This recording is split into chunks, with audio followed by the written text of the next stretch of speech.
Olá, meus irmãos. A paz do Mestre Jesus esteja com todos vocês. Que Deus abençoe quem me ouve e que o Senhor possa falar conosco sempre por intermédio da sua santa palavra.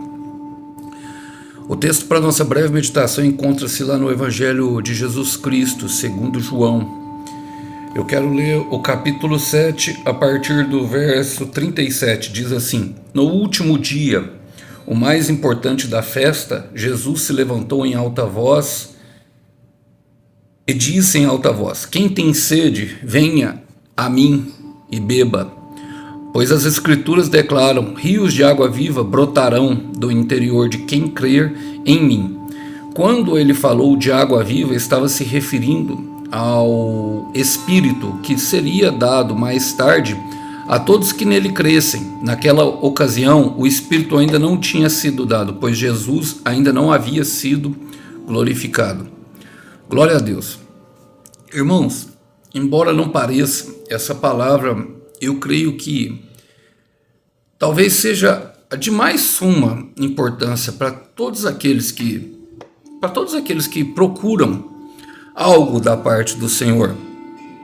Jesus realizava as obras que realizava pelo poder do Espírito Santo. Ele viveu a plenitude do Espírito de Deus em sua casa. A sua casa, quando eu me refiro, é essa aqui. Em Ezequiel, do capítulo 40 até ao capítulo 47, que vai culminar ali no final, ao rio de Deus que sai do templo, está se referindo justamente a esse momento. O profeta vai caminhando sobre o rio. Primeiro ele dá na água que dá sobre os tornozelos, depois a água que dá nos artelhos, depois nos joelhos, depois no lombo e depois no peito, e depois ele se entrega totalmente.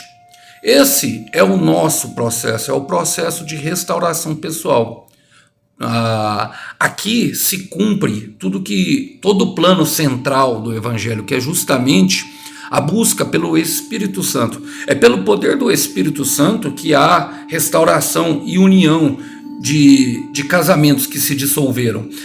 É pelo poder do Espírito Santo que Deus é capaz de trazer um filho que se perdeu. É pelo poder do Espírito Santo que laços são reatados, e é pelo poder do Espírito Santo também que amizades que nem deveriam existir são desfeitas. Porque o Espírito Santo nos avisa do perigo, e ser cheio do Espírito Santo é a maior dádiva. E o que Jesus está prometendo aqui é a água viva, é justamente isso. Olha, ele começa falando assim: no último dia, o mais importante da festa.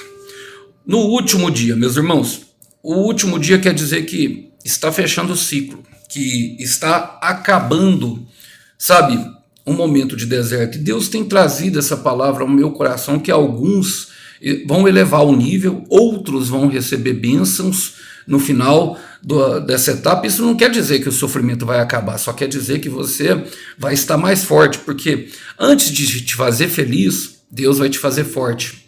Antes de te fazer feliz, Deus vai fazer com que você suporte as pressões da vida. Antes de te fazer feliz, Deus vai elevar a um nível superior às outras pessoas. Isso não quer dizer que você é superior, somente que você não vai estar mais nesse nível. Olha, perceba o que ele fala em Atos capítulo 7, versículo 36. Isso é Estevão pregando para os fariseus. Ele fala assim: assim como as muitas maravilhas e sinais ele o conduziu para fora do Egito, pelo Mar Vermelho e pelo deserto, durante 40 anos. 40 anos fala de um tempo de provação. E esse, no último dia, o mais importante da festa, essa era uma festa de sete dias. E por que Jesus declarou aquela palavra? Todos os dias eles faziam um ritual durante aquela festa, a qual eles simplesmente oravam e lavavam o altar. O altar hoje é o nosso coração, com a água. A água representa a palavra, mas ela também representa o Espírito Santo. Ela também tem a tipologia do Espírito Santo. A água da palavra, mas em algumas vezes ela apresenta a tipologia do Espírito Santo. Olha só o que diz em Isaías capítulo 12, versículo 3. Fala assim: com alegria vocês tirarão água das fontes da salvação. E é tudo isso que nós temos buscado: salvação para nós, para os nossos. E aquela festa, ela durava 7 dias, e foi nesse último dia, o 7º dia, que era o mais importante, que Jesus se levantou em alta voz. Ou seja, era quando estava se encerrando o ciclo da festa. Aquela festa, ela representava, a festa das cabanas, era 3 festas que Deus ordenava. Ela representava justamente uma festa que se acontecia bem perto do fim do ano novo judaico. Então ela acontecia no final do ano judaico, que representava a celebração do ano novo, e também tinha uma celebração, e eu esqueci os nomes hebraicos agora, mas eles traziam 2 consagrações, o pedido de perdão, tanto para Deus como um entre o outro.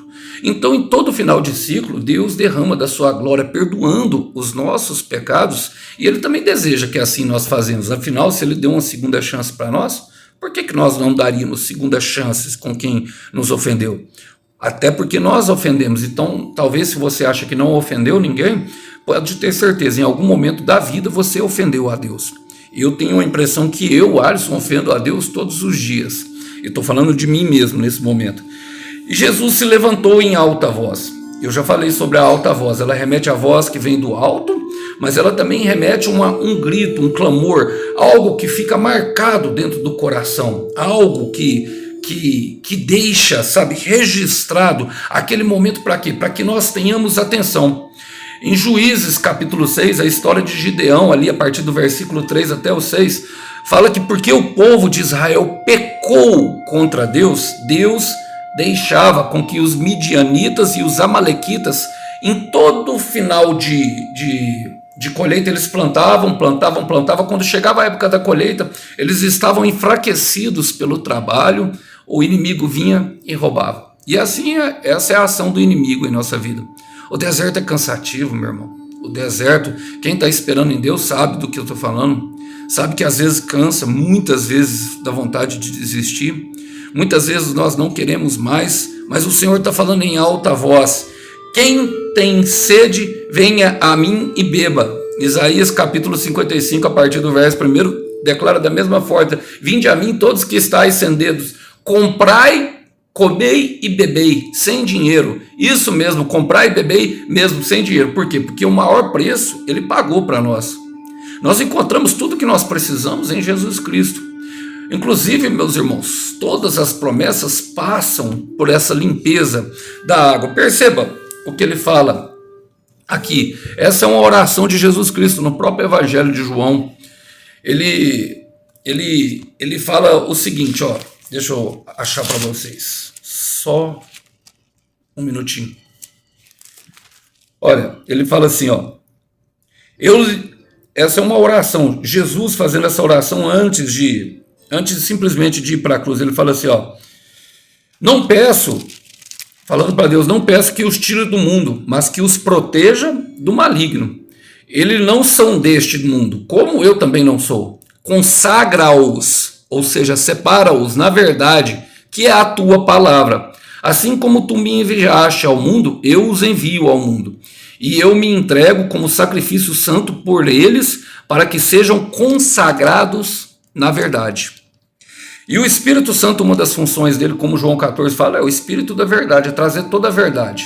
Irmão, só a verdade traz a liberdade. Segundo João 8,32, é um foco bastante a qual João bate, a verdade. Sabe, para que nós conheçamos a verdade sobre nós e sobre as outras pessoas, nós podemos ter a clara visão e lucidez ao caminho. Mais do que isso, nós saímos das trevas para a maravilhosa luz. Perceba que o Senhor não ora para que Ele nos tire daqui, mas sim para que Ele nos proteja contra as astutas ciladas do diabo, como em Efésios 6,10 fala. O diabo, o tempo inteiro, ele vai tentar nos parar. Não é porque está chegando o fim de um tempo e nós vamos colher frutos bons nesse momento, porque alguns estão vencendo algumas etapas, não quer dizer que não terá. Mas mais do que isso, é bom saber que nós temos um Pai. Eu gosto de 1 Coríntios capítulo 1, versículo 6, a qual o apóstolo Paulo ele fala assim: a vocês graça e paz de Deus, o nosso Pai e Pai de nosso Senhor Jesus Cristo. Essa palavra é uma palavra muito doce, meus irmãos. É uma palavra que remete justamente a carinho, cuidado, proteção, provisão, amizade, e também ela traz um caráter de, sabe, suprimento para todas as nossas coisas, para tudo aquilo que nós temos clamado e pedido. Tudo isso nós encontramos em Deus, na Santíssima Trindade. Toda provisão para vencer esse mundo, para nós irmos morarmos e para nós termos uma vida constante e feliz, se encontra nesse momento. Olha, o Senhor Jesus disse que há uma separação, e essa separação ela deve ser feita, e por isso que por isso que é importante, sabe, não pular etapas. O último dia se fala justamente de um tempo a qual se passou por outros dias. Aquela festa teve um pedido de perdão, teve uma passagem de ano novo, ou seja, deixaram o velho para trás e assumiram uma identidade nova, e é isso que Deus está convocando nós a fazermos nesse momento. Olha, ele fala assim, rios de água viva brotarão do interior de quem crer em mim. E o que nós precisamos? Apenas crer nessa palavra, meu irmão. Não precisa ir 7 dias na igreja, fazer o culto de libertação 7 vezes para ser liberto, não precisa, sabe, orar no monte 40 dias sem parar, não tem nada disso. O que nós precisamos é crer no Filho do Homem, sabe, essa é a vitória que vence o mundo. Eu gosto de Isaías capítulo 44, que fala assim, assim diz o Senhor, eu gosto, versículo 2, quando começa assim, aquele que o fez, que o formou no ventre e que o ajudará. Perceba que ele nos ajudará. Não tenha medo, ó Jacó, meu servo, Jerusalém, a quem escolhi, pois derramarei água na terra sedenta e torrentes na terra seca. Derramarei meu espírito sobre a sua prole, ou seja, sobre os seus filhos, e minha bênção sobre os seus descendentes. O que o Senhor está falando é que se nós completarmos, sabe aquela coisa das demais coisas serem acrescentadas em Mateus 16:33, buscar primeiro o reino de Deus? O reino de Deus, ele é no nosso interior, e daqui flui água viva, daqui flui toda a vida que nós precisamos para dessedentar aquilo que nós temos sentido sede.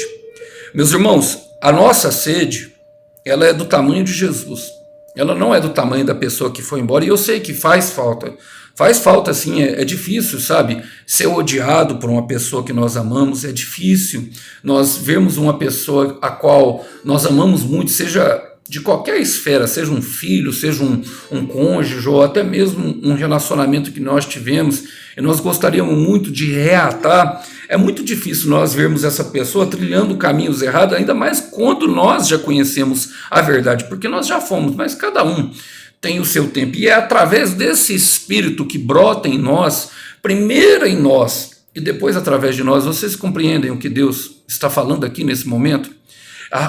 O deserto, ele é um deserto pessoal, cada um assume o seu. Eu sei que nós somos levados por um motivo, e há uma promessa, por exemplo, de restauração de casamento. Nada disso é mentira, não. O que eu estou chamando a atenção de vocês é que vocês foquem em si. Eu foquei em mim. Eu tive também pessoas que foram embora de perto de mim, que eu amo muito, e que eu queria que tivesse perto da minha vida, mas eu vi que naquele momento era como o proverbista fala, uma herança adquirida fora de tempo, ela se torna maldição. É uma herança ainda, mas é fora de tempo. É uma herança, eu quero falar isso para alguém que precisa ouvir, é uma herança, mas é fora de tempo. E fora de tempo traz maldição, traz briga, traz confusão, traz contenda, traz algo que não precisa. O que o Senhor está falando para nós é que nós teremos, sabe, paz, o eirene. A salvação, sabe o que significa no grego, no hebraico, no original? Soteria, que é o eirene, o bem-estar acima de tudo, sabe, a paz que excede todo o entendimento. Não estou dizendo que não vai ter confusão, meus irmãos, mas assim, essa confusão vai ser tão mínima, sabe, vai ser algo assim, que é isso que ele está falando. Ele está falando assim, derramarei do meu espírito sobre a sua prole, e a minha bênção. E a bênção de Deus, ela não acrescenta dores. A bênção de Deus enriquece, diz o proverbista, e ela não acrescenta dores. É isso que o Senhor está trazendo para nós hoje. Concentre-se em você. E ele continua falando que era o espírito dado depois da morte dele. Eu nem vou continuar aqui, porque não é necessário fazer algumas aplicações, porque Era necessário, a palavra termina falando que era necessário que ele fosse glorificado. Mas como era necessário Jesus terminar o ciclo na cruz, nós fomos chamados para andar como ele andou.